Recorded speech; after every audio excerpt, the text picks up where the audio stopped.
Welcome to the deep dive.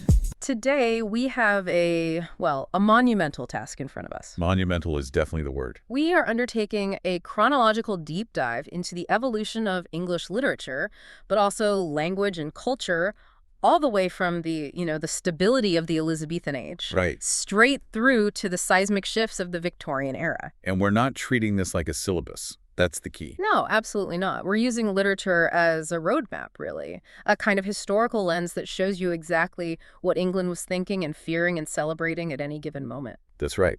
Because if you really want to understand how a nation gets through civil war or religious upheaval or the birth of the industrial age, you don't just read political histories. You read the plays, the poems. Exactly, and the novels they produced. This journey is it's a sprint through nearly 350 years. And it shows you the shift from an era defined by high drama to one just dominated by realism and, frankly, social anxiety. Okay, let's unpack this monumental journey. Let's start right where the cultural momentum really ignites, the period everyone knows as the Golden Age. So we open the curtains on the Elizabethan era, 1558 to 1603. What's so crucial here is that Queen Elizabeth I's 45-year reign brought something absolutely vital. To stability. Stability. After decades of religious conflict, that political calm allowed for this unprecedented flourishing of arts and scholarship. It really is deservedly called the Age of Drama. And while drama was the mainstream form, that big public spectacle, you can also see the other foundational pieces of English literature clicking into place. For sure. The Bible's influence is growing, and poetry is becoming much more refined. And the sonnet becomes the dominant form, right? I mean, it was imported, but Shakespeare's the one who really adapts it into the English structure we all recognize now. And Shakespeare, the Bard of Heaven, he is the centerpiece. He wrote, around 39 plays and 154 sonnets. And his sonnets, they cover these complex themes of love, lust, beauty, even bitter disappointment. They show the human scale of the age. But if we look past Shakespeare for a moment, who else really captures the ambition of the era? I would say Edmund Spenser. Spenser. Okay, so he invented the 9-line Spenserian stanza for the Faerie Queen. That can sound like a really technical detail. Why does creating a new stanza matter so much? Because he wasn't just writing poetry. He was trying to construct an entirely new English epic. He invented that complex stanza with its long 9th line, the Alexandrine, to prove that English poetry could be just as grand and structured as the classical Greek and Roman epics. It was an act of cultural declaration. That makes perfect sense. And you also get these intellectual boundary pushers, the so-called university wits. Right, the radical scholars from Oxford and Cambridge. And they brought a new sophistication to the theater, like John Lyly popularized the euphoric style, and Robert Greene is credited as being the first English writer of romantic comedies. They were twisting classical ideas for a popular audience. And that ties back to your point about using literature as a lens. Yeah. We have to mention Francis Bacon here. He wasn't a poet, he was a philosopher, prose writer. The father of empiricism. Exactly. And when he writes something like The Advance of Learning, arguing for, the triumph of science over religious dogma, he is literally planting the seeds of the Age of Reason decades before it fully blooms. So after this Golden Age, we move to the Jacobean Age, 1603 to 1625.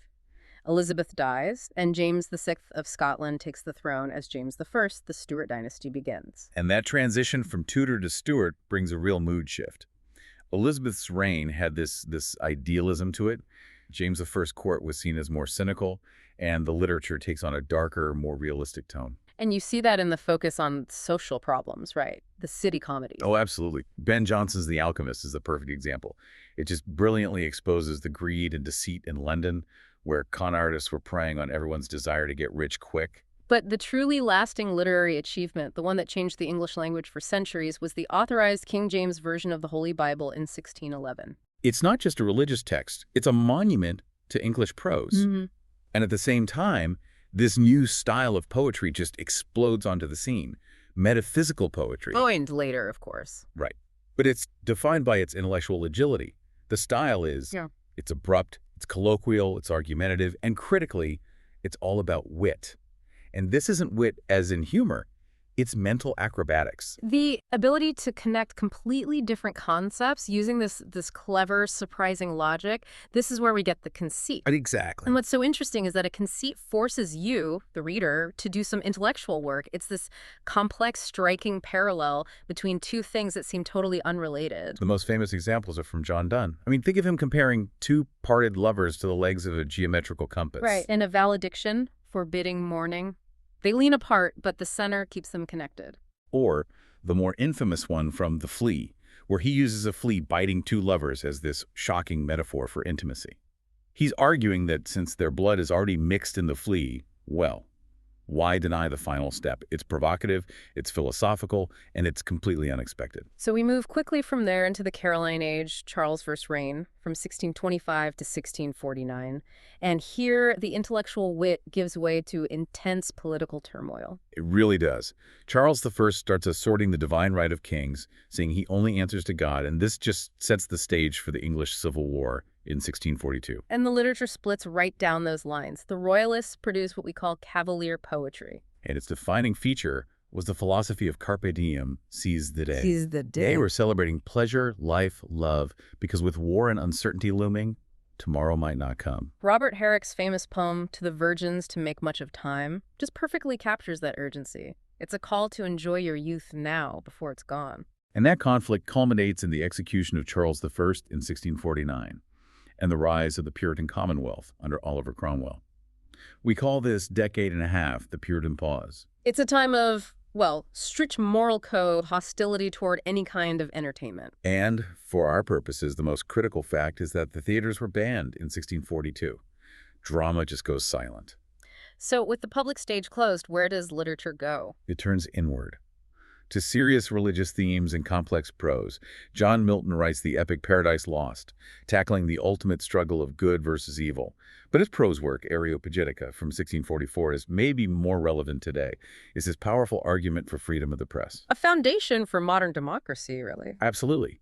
But that Puritan ideal, it just wasn't sustainable. So when the monarchy is restored in 1660 under Charles II, the Merry Monarch, Society just explodes. There's Yeah. a total reaction against that moral strictness. This is the Restoration Revert. and the literary shift was electric, theaters reopened instantly, and you get the development of the comedy of manners, these witty, satirical plays about the aristocracy, marriage, and social class. This becomes the age of Dryden. John Dryden perfects the heroic couplet and really hones satire as a genre. His piece, Macflecknoe, is basically the first literary diss track. It is. It elevates a personal argument into high art. And this emphasis on rigorous, structured wit leads us right into the next phase. The Augustan Age, the Age of Reason. Right. The Enlightenment, logic, clarity, social order. That's what defines the literature here. And the era's great weapon was satire. Alexander Pope, a master of the polished epigram, he'd boil down Enlightenment thought into these quotable lines like, "A little learning is a dangerous thing." And his poem, The Rape of the Lock, uses this grand, heroic language to satirize the absolute triviality of the aristocratic class. It's the intellect flexing its muscle against vanity. And on the prose side, you have Jonathan Swift. The great Anglo-Irish satirist. His Gulliver's Travels used fantasy to expose and, frankly, condemn the corruption and vice in the British ruling class. So they're using reason and wit to hold a mirror up to society, but once again, the pendulum swings back. It always does. By the mid-18th century, we enter the age of sensibility, which focuses on feelings and individual emotions. It's a critical stepping stone to Romanticism. And crucially, this is when the novel rises to prominence. Drama is declining, so prose fiction about real-life characters becomes the new popular medium. And we get what the sources call the four wheels of the novel. Can you walk us through the contrast between these foundational writers? Sure. First, you have Samuel Richardson with Pamela. He establishes the epistolary novel, told through letters, focusing on morality. Then Henry Fielding counters that with broad satire and realism in Tom Jones. Then you've got Tobias Smollett with the Picaresque novel, following a rogue on his adventures. And finally, Lawrence Sterne, whose Tristram Shandy was just wildly experimental and funny. It defied all conventional structure. Together, they laid the blueprint for modern fiction. And that shift sets us up for the great emotional eruption, the Romantic era. A powerful, almost desperate reaction against the cold, hard logic of the Enlightenment.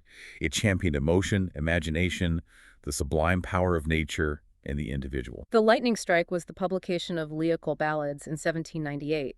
William Wordsworth defined poetry not as witty structure, but as the spontaneous overflow of powerful feeling. Right.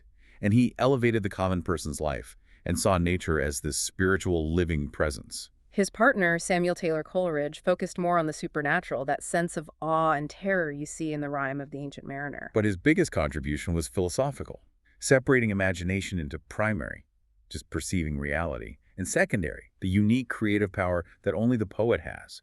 The poet wasn't just an entertainer anymore. The poet was a prophet. And that focus on the self continues with the second generation of Romantics. Lord Byron becomes the definition of the rebellious Byronic hero. Self-assured, fighting against restriction, championing liberty. And then there's John Keats, who gave us perhaps the most enduring idea of the era. He championed negative capability. The ability to exist in uncertainty and doubt without anxiously grasping for logical answers. It was a direct rebuke to the age of reason. And that profound doubt brings us to our final, longest, and maybe most complex period, the Victorian Age, from 1832 to 1901. An era defined by, well, everything. Unprecedented industrialism, the shock of Darwinism, and this ever-widening wealth gap. The literature becomes a battleground. It's a mix of romantic passion and a new unflinching realism. And the novel achieves its true ascendancy. Often published in serial form in magazines. This meant the writer was literally feeding the audience content every month, reflecting immediate social issues. That serial format must have made the novelist a powerful social critic. And it all leads to the central anxiety of the age, the tension between new science and traditional religious faith. Absolutely. Yeah. The novelists seized their power. Charles Dickens used his serials like Oliver Twist to launch these fierce, direct attacks on social ills and industrialization. But the Victorian novel wasn't only about factories. You see this shift to intense interior realism with the Bronte sisters' Charlotte's Jane Eyre or Emily's Wild Wuthering Heights. Exploring personal experience and passion with a depth that was rarely seen before. And finally, you have George Eliot Marianne Evans, whose works like Middlemarch are arguably the most philosophical of the age. She moved past simple plot to focus on human psychology and the complex inner lives of ordinary people. She really did. She captured the immense complexity of Victorian society by focusing on these small-town lives being challenged by modernity. What an evolution. I mean, we started with the ornate drama and courtly language of the Elizabethan age, and we end with the introspective, philosophical, and brutally realistic novel of the Victorian era. The language and the literature just perfectly mirrored the shift from absolute monarchy to a dynamic, industrial, and deeply questioning democratic society. And that is the crucial takeaway for you listening. It is. Whether it was the concealed wit of the metaphysicals, the urgent carpe diem cry of the Cavaliers, the structured satire of the Augustans, or the explicit social realism of the Victorians. Literature never failed to capture not just the events, but the evolving moral and intellectual spirit of the age. That context gives us tremendous power as readers. It does. So consider this final thought. Modern media, and that includes this very deep dive, serves a purpose very similar to the Victorian serial novel. It reflects society's current preoccupations while educating a diverse audience. So this raises a question for you to explore. What literary age are we living in right now, and what literary style defines our deepest anxieties about technology, identity, and the future?